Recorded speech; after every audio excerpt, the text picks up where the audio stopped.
শুভ সকাল বন্ধুরা। এই ভিডিওটি হচ্ছে বুধবারের। তো বুধবার সকাল 7টার মতো বাজছে এখন। সকাল সকাল ঘুম থেকে উঠেছিলাম 4:30 দিক করে, কারণ ভাই আজ বাড়ি চলে গেল। বাবার অপারেশন তো মঙ্গলবার হয়ে গেছে। বাবার পরের সপ্তাহে চেক আপ আছে, তো বললো এতদিন থেকে কি করব। আর আমিও বাবাকে যেতে দিইনি, বললাম বাবা তুমি চেক আপ করে যাবে। বাবা চলে যাবো বলছিল, কিন্তু বললাম আবার যাবে আবার আসবে, এতটা রাস্তা তো চেক আপ করেই পরের সপ্তাহে যাবে, তোমার জামাই তোমাকে দিয়ে আসবে। তো ভাই চলে যাওয়ার পরে আবার শুয়ে পড়েছিলাম। তো আমার শরীর তো ভালো নেই, চোখ মুখ দেখেই বুঝতে পারছো। ভেবেছিলাম ব্লগ বানাবো না আজকে, তো ভাই যাওয়ার ভিডিওটাও নিতে পারিনি। হাজব্যান্ড বলছিল ভাই চলে যাচ্ছে, ভাইয়ের ভিডিও বানাও। আমি বললাম আজকে ব্লগ বানাবো না, ভালো লাগছে না।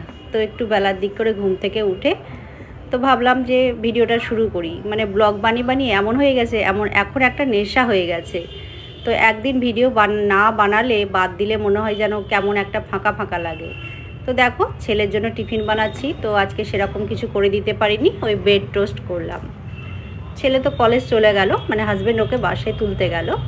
তো আমি এদিকে মুসুরি কলাই সেদ্ধ করব সকালে মুড়ি দিয়ে খাওয়ার জন্য জলখাবারে। মুসুরি কলাইটা ছেলেও আমার আর কি। তো দেখো এই কলাইয়ের মধ্যে গোল গোল পাথরের মতো এগুলো থাকে, তো এগুলো খাওয়ার সময় দাঁতে পড়লে কিন্তু মানে খুবই অসুবিধা হয়। তো ওগুলো বেছে ফেলে দিয়ে তারপরে কলাইটা একটা আলু দিয়ে সেদ্ধ বসিয়ে দিয়েছিলাম। দেখো কলাইটা সেদ্ধ হয়ে গেছে। এবার কড়াইয়ে সরষের তেল গরম করে গোটা জিরে কাঁচা লঙ্কা ফোড়ন দিয়ে কলাইটা দিয়ে দিলাম। আর ওদিকে শসা পেঁয়াজ কাঁচা লঙ্কা কেটে নিয়েছি, সঙ্গে কলা আছে। তো সকালে জলখাবারে এটাই খাওয়া হবে। এদিকে হাজব্যান্ড চলে এসছে, কলমির শাক নিয়ে এসছে, বাতাবি লেবু নিয়ে এসছে। আর এই দেখো বাবার ইনসুলিনটা বার করে রেখেছি, খাওয়ার আগে দেব। তো দেখো খাবার প্লেট সাজিয়ে নিয়েছি, সকালে জলখাবার। তো বাবাকে দিয়ে আসি, তারপরে খাওয়া দাওয়া করে দুধ চা বানাচ্ছি। আর শাকটা তো ওকে বলেছিলাম বেছে দাও, তো ও বেছে দিচ্ছিল বসে বসে, আমি এদিকে এইসব করছিলাম। এদিকে মুগ ডাল সেদ্ধ হয়ে গেছে, আর এদিকে চাটাও হয়ে গেছে। দুটো ওভেন জ্বালিয়ে দুই দিকে করে দিচ্ছি। তো দেখো 3 জনের 3 কাপ চা হয়ে গেছে। এটা বাবাকে দিয়ে আসি, তারপরে আমরা খাবো। তো বাড়িতে থাকলে আমাকে অনেকটাই হেল্প করে, তো আমাকে তো পুরোটা একাই সামলাতে হয়। আর এখন যেহেতু বাবা আছে, অপারেশন হয়েছে, বাবাকে টাইমে টাইমে সব কিছু দেওয়া। তো দেখো ঘন অন্ধকার করে মেঘ করেছে, তাই তোমাদের দেখাচ্ছি। তো মানে একটু আগে রোদ ছিল, তো এখন অন্ধকার করে মেঘ চলে এসেছে। তার কিছুক্ষণ পরেই কিন্তু বৃষ্টি আরম্ভ হয়ে যাবে। আর এই দেখো এই পুঁই শাকগুলো বাড়ি থেকে ভাই নিয়ে এসেছিলো, আমাদের বাড়িতেই হয়েছিল বাবার বাড়িতে। তো করাই হয়নি, সময়ই পাচ্ছিলাম না, তো আজকে করব। এইদিকে দেখো জলেরটা আমি তুলো দিয়ে ফুটিয়ে নিচ্ছি, কারণ এটা ঠান্ডা করে নিংড়ে চিপে বাবার চোখ পরিষ্কার করে দেবো। অপারেশন করার পরে তো চোখটা পরিষ্কার করতে হয়, ড্রপ লাগাতে হয়।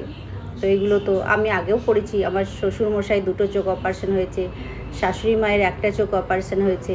তো এগুলো আমার আগে থেকেই করা। তো বাবারটাও করছি। আর আমারও নিজের একটা চোখ অপারেশন হয়েছিল, তো আমার হাজব্যান্ড 1 সপ্তাহ ছুটি নিয়ে আমার করে দিয়েছিল। তারপরে আমি নিজেই করতাম, কারণ নিজে অসুস্থ হলে কেউ কিন্তু করার নেই। আর যাদের মারা সুস্থ থাকে তাদের মেয়েদের কিন্তু অসুবিধা হয় না, কিন্তু আমার মা তো অসুস্থ, তাই আমরা অসুস্থ হলে আমাদের কিন্তু কেউ করার নেই বন্ধুরা। তো যাই হোক, এটাই হচ্ছে কি বলবো, মানে কষ্টের বিষয়। মানে মা বাবা অসুস্থ হলে মানে মেয়ে বা সন্তান ওদের খুব অসুবিধা হয় বাড়িতে। তো দেখো রান্না বান্না বসিয়ে দিয়েছি। তো এদিকে পুঁইয়ের শাকটা করে নিচ্ছি। মিষ্টি কুমড়ো, কচু, ঝিঙে এসব কেটে মাছের মাথা দিয়ে করছি। তো সর্ষের তেল গরম করে গোটা সর্ষে ফোড়ন দিয়ে করব। মাছের মাথাটা প্রথমে ভেজে নেব। তো এরকম পুঁই দিয়ে তরকারি খেতে কিন্তু খুব ভালোই লাগে। তো দেখো মাছগুলো একে একে ভেজে নিচ্ছি। তো আজকে মাছের পাতলা করে ঝোল করব, আর এই পুঁই ডাঁটা দিয়ে তরকারি হবে। আর কি করি, ওই যে শাক নিয়ে এসছে, তো শাকটা করব না, তো পুঁইয়ের শাকগুলোই করব। পুঁইয়ের শাকগুলো আমি বেছে নিয়েছি, তো ওটা আলাদা করে ভেজে নিয়েছি। পুঁই শাকটা হয়ে গেছে, মাছ ভাজাও হয়ে গেছে। আর রান্নার শেষে তোমাদের দেখাই চলো কি করলাম। ভাত নামিয়েছি, কাঁকরোল ভাজা, কিঁদুরি ভাজা, পুঁইয়ের শাক ভাজা, আর এখানে আছে চলো তোমাদের দেখাই কি কি করলাম। মুগের ডাল আর ওই যে মাছের পাতলা করে ঝোল। তো এই করেছিলাম আজকে দুপুরে, তো সেরকম কিছু আর করিনি। তো দেখো সব কিছু হয়ে গেছে। আর এই দেখো পুঁইয়ের তরকারিটা, তো সেটাই তোমাদের দেখ। আর এই দেখো মাছের ঝোলটাও হয়ে গেছে, একটু গামাখা করেছি ধনেপাতা দিয়ে। রান্না হয়ে গেছে, ফ্রিজ থেকে ফলগুলো বার করে রেখেছিলাম। এই দেখো পেঁপেটা আছে, বার করে রেখেছি। এদিকে বাতাবি লেবুটা আমার হাজবেন্ড ছাড়িয়ে দিচ্ছে। তো বাড়িতে থাকলে কিন্তু আমাকে অনেকটাই হেল্প করে। তো দেখো আমি একটু বিট লবণ মাখিয়ে দিচ্ছি, তো বাবাকে দিয়ে দেব। তো দেখো বাটিতে বাতাবি লেবু তুলে দিচ্ছি, আর বাকি ফলগুলোতে পেয়ারা মোসাম্বিরে একটু বিট লবণ লাগিয়ে দিচ্ছি। তো বাবার প্লেটটা সাজিয়ে বাবাকে দিয়ে আসি, তারপরে আমরা দুজনে মিলে খাবো। তো দেখো বাবার রুমে গেলাম, বাবা তো রেস্ট করছে, শুয়ে আছে। তো বাবাকে দিয়ে এলাম, আর আমিও একটু বসতে সময় পেলাম। তো এই দেখো রান্না তো হয়ে গেছে, বসলাম, ফল খাচ্ছি জানলার ধারে বসেই। আর বলছি যে মেঘ করেছে, বৃষ্টি এক্ষুনি নামবে। তো ফল খেলাম, তারপরে স্নান করে এই দেখো রান্নাঘরে চলে এসেছি, ভাত বেড়ে দেবো সকলের। তো সব কিছু হয়ে গেছে, তোমাদের তো আগেই দেখিয়ে দিয়েছি। আর এই দেখো আমার ছানারা কি করে তোমাদের দেখা। এই দেখো এখানে চিড়ে মুড়ি ছোলা বাদাম সব দেওয়া থাকে, কোটোটা কেটে নিজেরাই খায়। তো এই দেখো পাত্রের মধ্যে আমার এক দাদাভাই বলেছিল তোমার সোনাদেরকে পাত্রে খেতে দেবে। তো কী অবস্থা দেখেছো, পাত্র ফেলে খাবার টাবার ফেলে কি করেছে দেখো।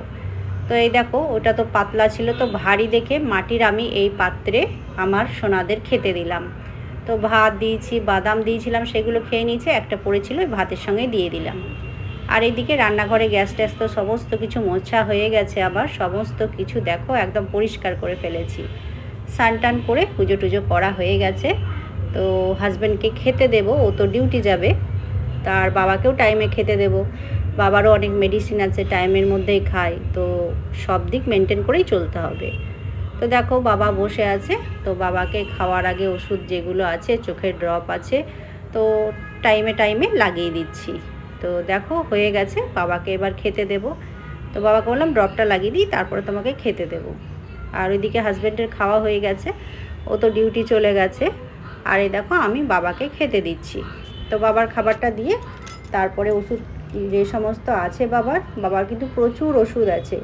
বাবার তো স্ট্রোক হয়েছিল আগে, ব্রেন স্ট্রোক, তো তার জন্য কিন্তু প্রচুর ওষুধ, মানে সকালে প্রায় 8-9টা ট্যাবলেট খাই, তারপরে দুপুরে 8-10টা ট্যাবলেট, রাত্রে 12টা ট্যাবলেট, আর ইঞ্জেকশন সকালে জলখাবারের আগে, রাত্রে খাবারের আগে।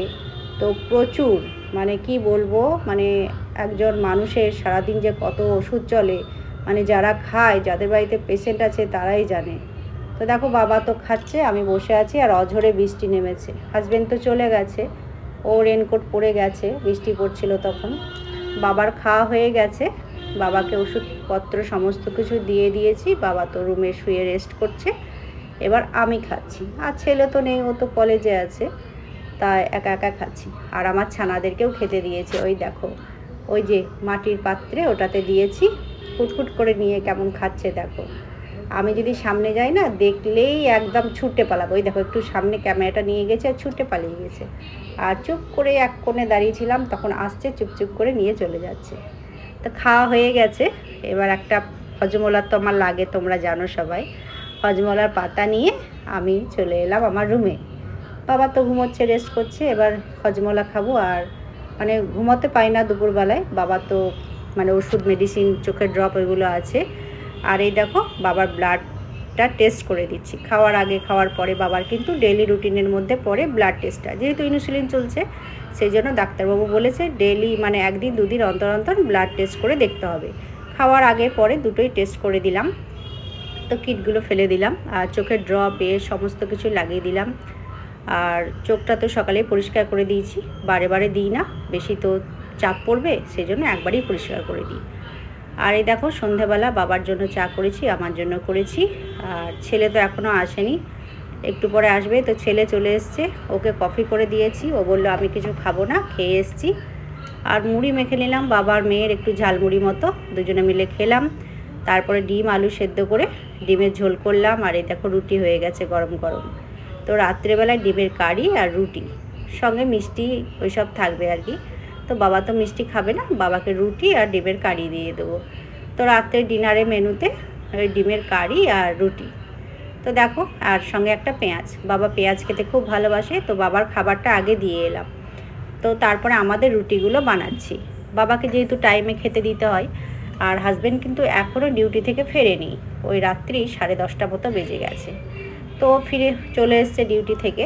তো দেখো রাত্রে রুটি করা তো আমার হয়ে গেছে, সব রুটিগুলো করলাম। এবার আমি হাজব্যান্ড ছেলে তিনজনে মিলে খাবো। তো এরকমভাবেই আমি ভিডিওগুলো বানাচ্ছি। তোমাদের কেমন লাগছে আমার ডেইলি ব্লগ অবশ্যই কমেন্ট করে জানাবে বন্ধুরা। ভালো লাগলে কিন্তু সুন্দর সুন্দর কমেন্ট করবে, লাইক করবে আর ভিডিওগুলো শেয়ার করবে।